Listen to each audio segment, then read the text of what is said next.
Hello and welcome to my kitchen.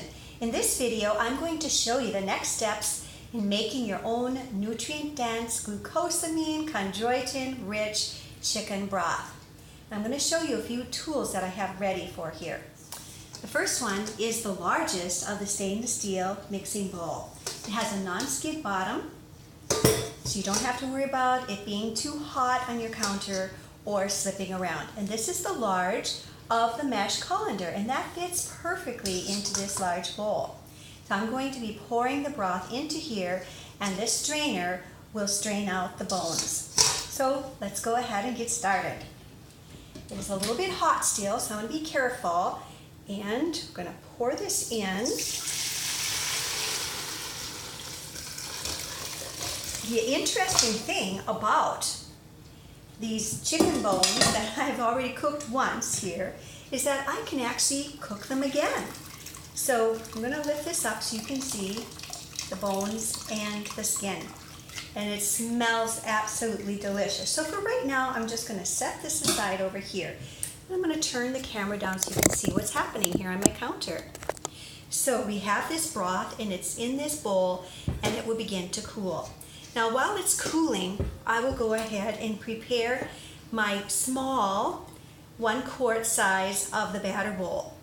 So what I want to do with this broth, some of it I want to use right away, and I'm going to be putting that into a mason jar, and then the rest I'm going to put into Ziplocs. These are quart size freezer quality Ziplocs. And once I freeze them, this is what they are going to look like. Sorry. It is 32 ounces, so this is equivalent to 1 carton, and I can use this chicken broth in the most incredibly delicious soups. So, you will take your 1 quart batter bowl, open up your Ziploc, and create the opening so that you can transfer that broth into the bag.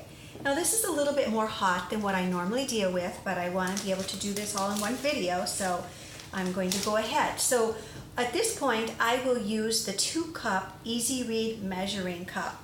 And that works really well because with one hand I can open the bag and then I can pour this relatively hot broth into here and I can measure it as I go. So that first one was kind of a scant 2 cups, so we're going to add just a little bit more.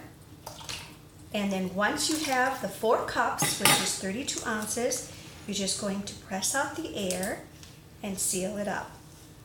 And then at this point, what I do is I will take this and I will lay it onto a baking sheet or a baking stone and let it cool. So I will do this with all of the broth until it's used up.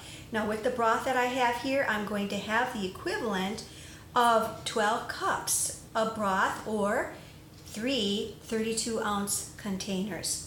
So that is how simple it is. And then, like I said, you can also take a jar and fill this up, and then you will store this in the refrigerator with the lid off until it has completely cooled. And this will be just fine in your refrigerator for about a week. And I usually use 32 ounces of this broth in 1 pot of soup, which will make 3 to 4 quarts of delicious soup. So that is how easy it is to do, to make your own nutrient-dense, flavorful, rich bone broth. You can also do this with beef bones, and it all is possible with the Pampered products, making it easier and more fun.